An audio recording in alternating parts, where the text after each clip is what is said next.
اللہ اللہ اللہ اللہ اللہ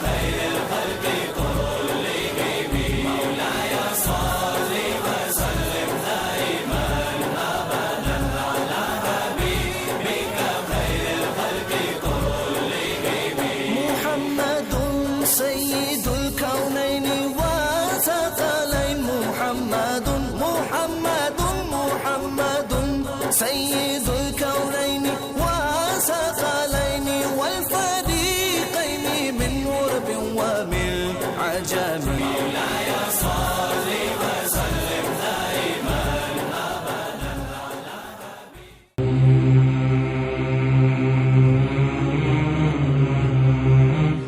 اعوذ باللہ من الشیطان الرجیم بسم اللہ الرحمن الرحیم۔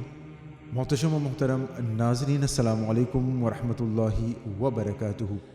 نور ایمان میں آج آپ بغزویجے کی سید پیر قدرت علی شاہ مسجد میں عقیدت و محبت اور تزک و احتشام کے ساتھ منعقدہ محفل بہارہ نام سے منسوب پروگرام دیکھ رہے ہیں۔ سادات اکرام کا جمع غفیر تھا۔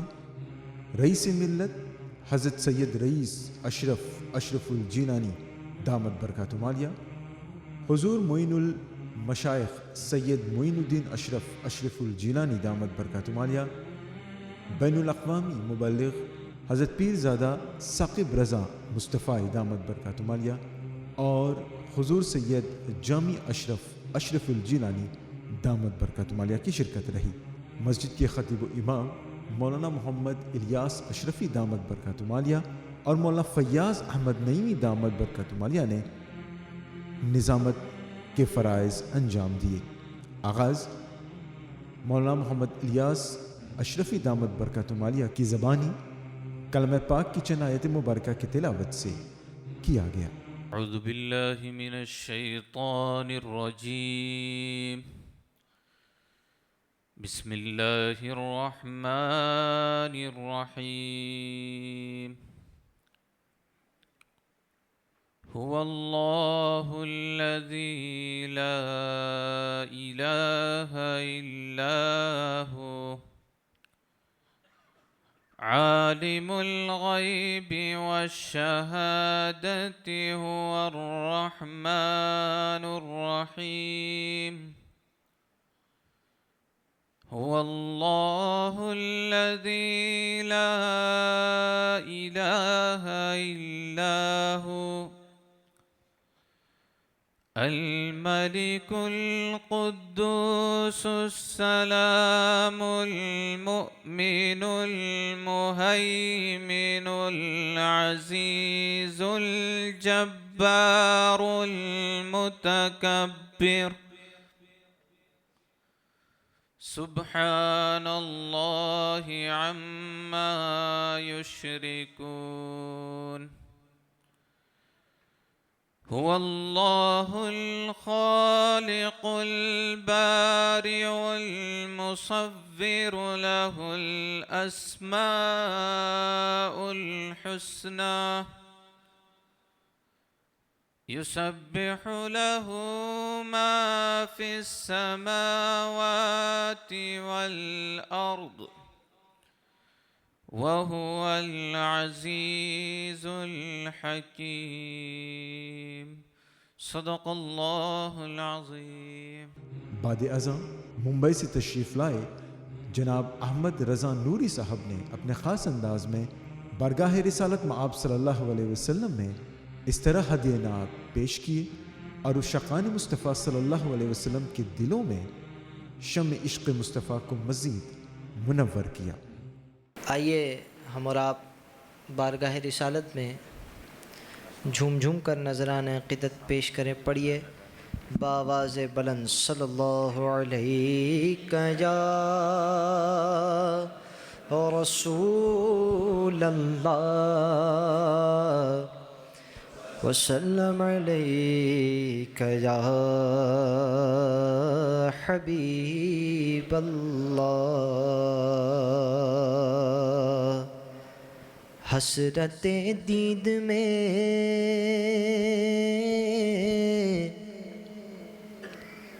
حسرت دید میں ہر آنکھ کو نم دیکھا ہے میں نے ان کو تو نہیں ان کا کرم دیکھا ہے میں نے ان کو تو نہیں ان کا کرم دیکھا ہے جن لوگوں کو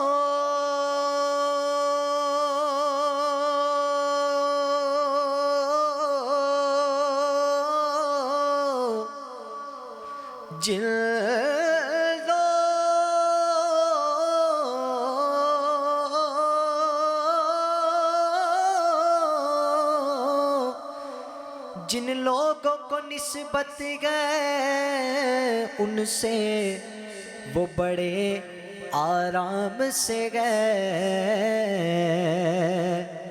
میں نے آقا کے غلاموں پہ کرم دیکھا ہے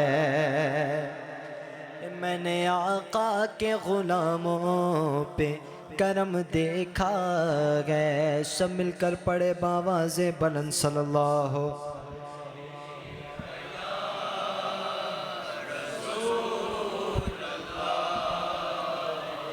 وسلم علیک یا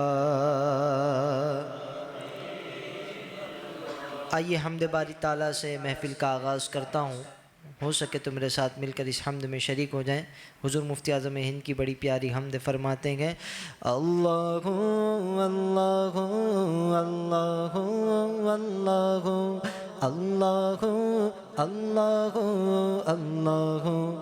اللہ اللہ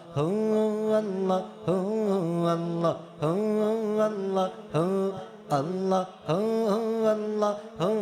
اللہ اللہ لا الہ الا اللہ لا الہ الا اللہ لا الہ الا اللہ آمنا برسول اللہ اللہ اللہ اللہ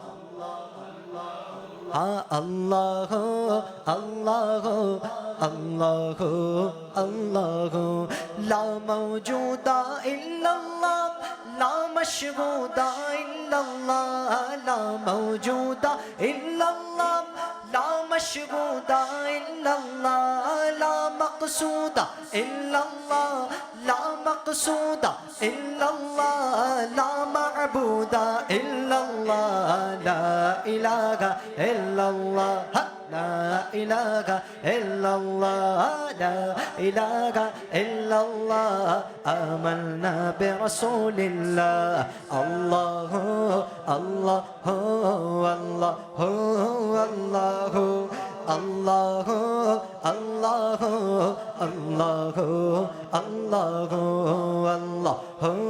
اللہ اللہ اللہ بولو اللہ اللہ جز میں وہ گئے کل میں وہ رنگو بوئے گل میں وہ جز میں وہ گئے کل میں وہ رنگو بوئے گل میں وہ افغان بلبل میں وہ افغان بلبل میں وہ نغمات قلقل میں وہ لا الہ الا اللہ لا الہ الا اللہ لا الہ الا اللہ آمنا برسول اللہ اللہ اللہ اللہ اللہ اللہ اللہ اللہ بلبل طوطی پروانہ ہر ایک اس کا دیوانہ بلبل طوطی پروانہ ہر ایک اس کا دیوانہ، قمری کس کا مستانہ، قمری کس کا مستانہ، ارے کون چکور کا جانا، لا الہ الا اللہ، لا الہ الا اللہ، بولو لا الہ الا اللہ، آمنا برسول اللہ، اللہ اللہ اللہ اللہ اللہ سے لاؤڈلی اللہ اللہ اللہ اللہ اللہ اللہ اللہ، کہہ دو سبحان اللہ، ایسے نہیں بلند آواز سے کہو سبحان اللہ، پیچھے والے کہہ دے سبحان اللہ۔ اللہ واحد و یکتا ہے، ایک خدا بس تنہا ہے، اللہ واحد و یکتا ہے، ایک خدا بس تنہا ہے، کوئی نہ اس کا ہمتا ہے، کوئی نہ اس کا ہمتا ہے، ارے ایک ہی سب کی سنتا ہے، لا الہ الا اللہ، لا الہ الا اللہ، لا الہ الا اللہ، آمنا برسول اللہ، اللہ اللہ اللہ اللہ اللہ اللہ اللہ اللہ۔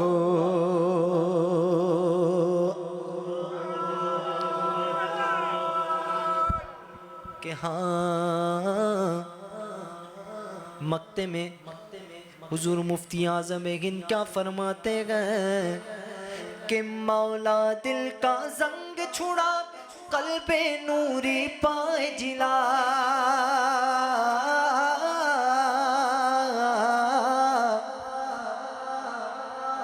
مولا دل کا زنگ چھڑا،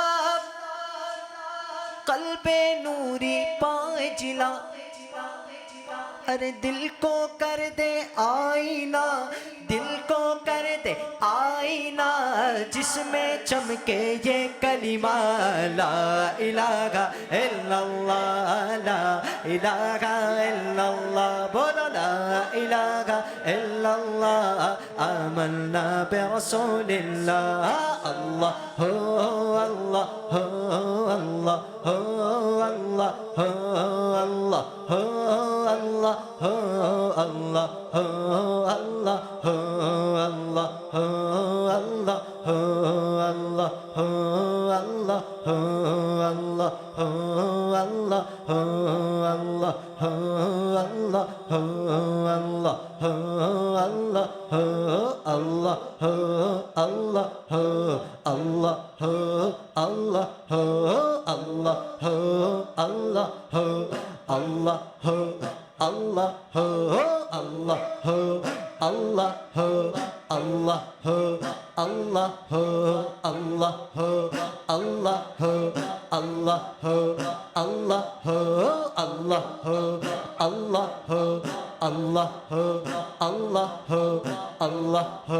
اللہ اللہ اللہ جل جلالہ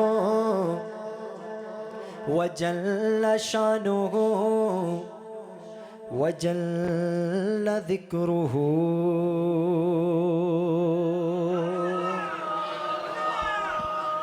چمک تجھ سے پاتے ہیں سب پانے والے، چمک تجھ سے پاتے ہیں، ہاں چمک تجھ سے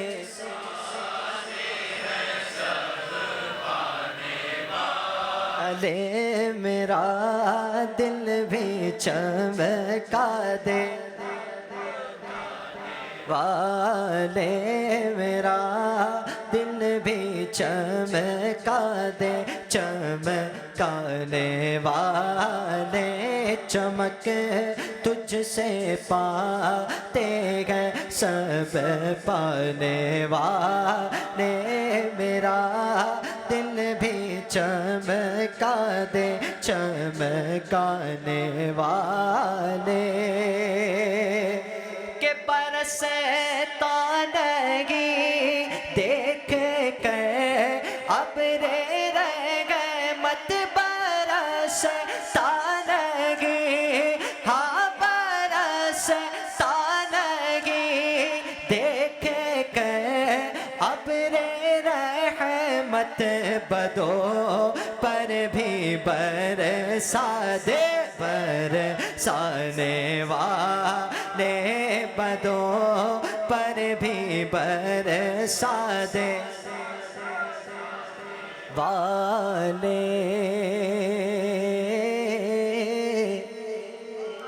سواری سے اپنی تو جس دم اترنا، مدینے کے زائر ذرا تو سنبھلنا، کہ یہاں تھا میرے مصطفیٰ کا گزرنا، حرم کی زمین اور قدم رکھ کے چلنا، حرم کی زمین اور قدم رکھ کے چلنا، ارے سر کا موقع ہے او جانے والے، ارے سر کا موقع ہے او جانے والے،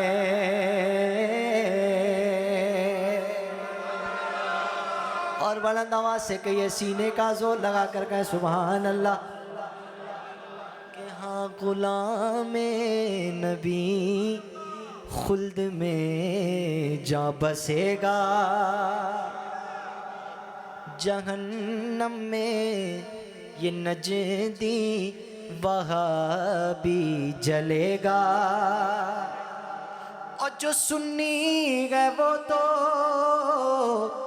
ہمیشہ کہے گا، رکھے گا یوگی ہاں گا، رکھے گا یوگی ہاں گا، رکھے گا یوگی ان کا چرچا لگے گا، پڑے خاک ہو جائے جل جانے والے، پڑے خاک ہو جائے جل جانے والے، یہ نجدی منافق یہ گندا ہے واللہ، غلازت کا بن کے بلندہ ہے واللہ، جہنم پہ نام اس کا کندہ ہے واللہ، اور جو مردہ کہے تم کو وہ مردہ ہے واللہ، تو زندہ ہے واللہ، تو زندہ ہے واللہ، واللہ واللہ، تو زندہ ہے واللہ، تو زندہ ہے واللہ، تو زندہ ہے واللہ، تو زندہ ہے واللہ، میری چشم عالم سے چھپ جانے والے، میری چشم عالم سے چھپ جانے والے، ایک مرتبہ پورا مجمع دونوں ہاتھ اٹھا کر اس نعرے میں میرے ساتھ شریک ہو جائیں. شریک ہوں گے انشاءاللہ. لبیک لبیک لبیک یا رسول اللہ لبیک لبیک لبیک یا رسول اللہ لبیک لبیک لبیک یا رسول اللہ لبیک لبیک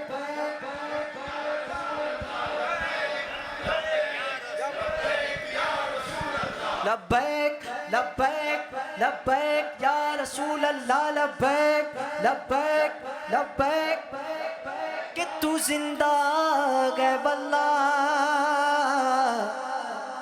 تو زندہ ہے واللہ میری چشم عالم سے چھپ جانے والے میری چشم عالم سے چھپ جانے والے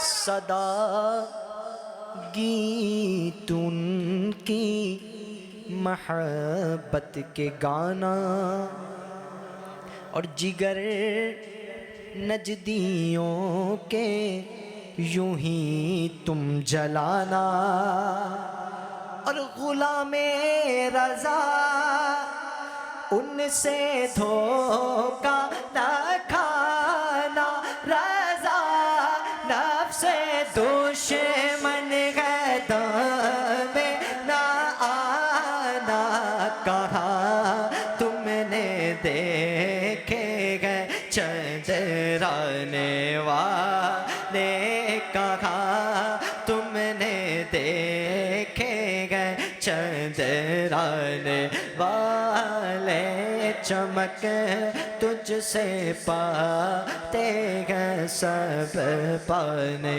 والے میرا دل بھی چمکا دے چمکانے والے.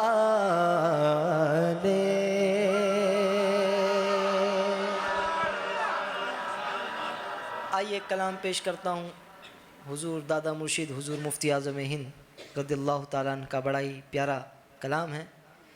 امید کرتا ہوں کہ آپ کو یہ بھی کلام آتا ہوگا. فرماتے گئے تو شمع رسالت ہے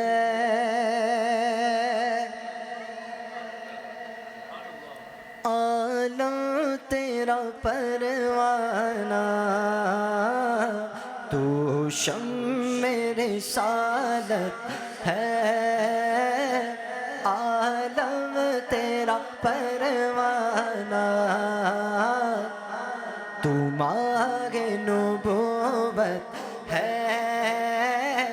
اے جلوہ جانانا تو ماہ نبوت ہے اے جلوہ جانانا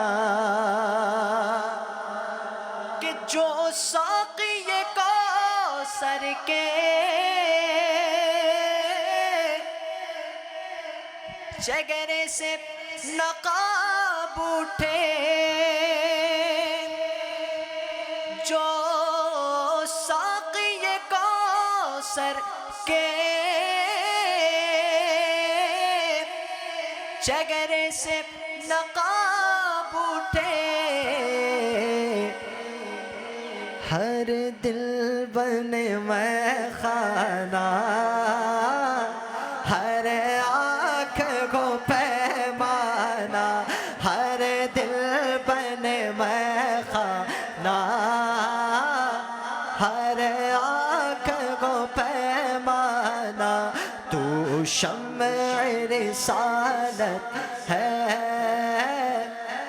عالم تیرا پروانہ اور گر پڑ کے یہاں پہنچا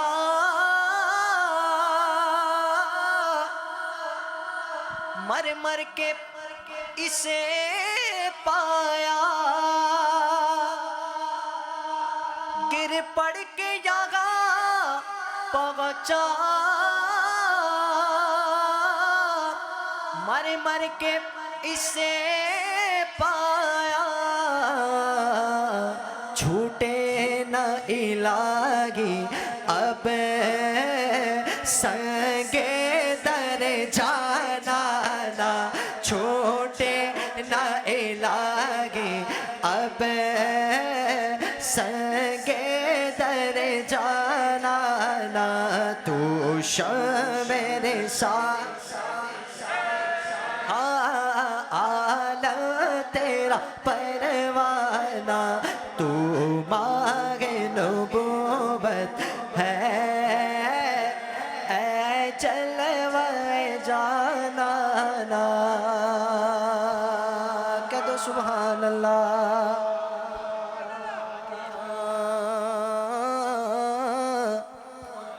سنگے در جانا پر کرتا ہوں جبھی سائی سجدہ نہ سمجھ نجدی سر دیتا ہوں نظرانہ سجدہ نہ سمجھ نجدی سر دیتا ہوں نظرانہ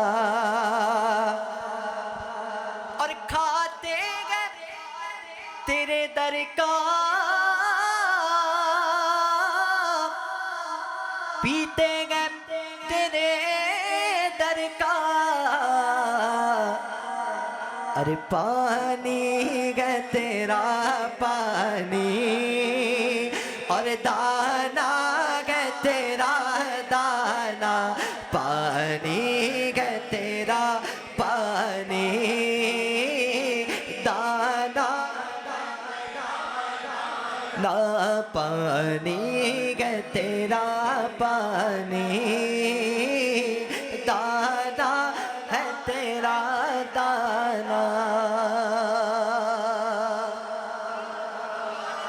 مفتی اعظم ہند فرماتے ہیں کہ آباد اسے فرما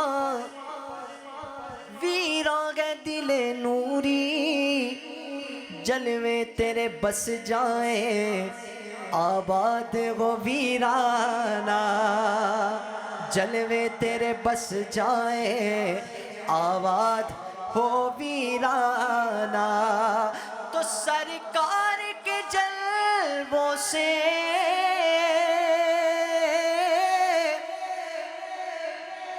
روشن گئے دل نوری تا حشر رہے روشن تا حشر رہے روشن نوری کا یہ کاشانہ تا حشر رہے روشن نوری کا یہ کاشانہ تو شمع رسالت ہے عالم تیرا پروانہ تو مانگے نبوت ہے جلوہ جانانا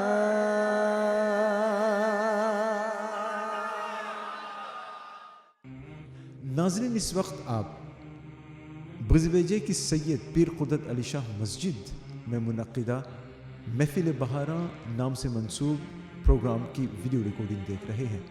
تقریب سعید کے پہلے مقرر حضور سید جامی اشرف الجنانی دامت برکاتہ علیہ نے قرآن و حدیث کی روشنی میں بتایا کہ احسان کسے کہتے ہیں۔ اللہ تبارک و تعالیٰ کا ہم پر بے شک بہت احسان ہے مگر کبھی نہیں جتایا، اور جب بات آئی حضور اکرم صلی اللہ تعالی وسلم کی آمد کی تو اللہ تعالیٰ نے احسان جتایا۔ الحمدللہ المحمود بنعمتہ المعبود بقدرتہ والصلاة والسلام على سید الانبیاء والمرسلین وعلى آلہ وصحبہ اجمعین وبعد فاعوذ باللہ من الشیطان الرجیم بسم اللہ الرحمن الرحیم لقد من اللہ علی المؤمنین اذ بعث فیہم رسولا صدق اللہ العظیم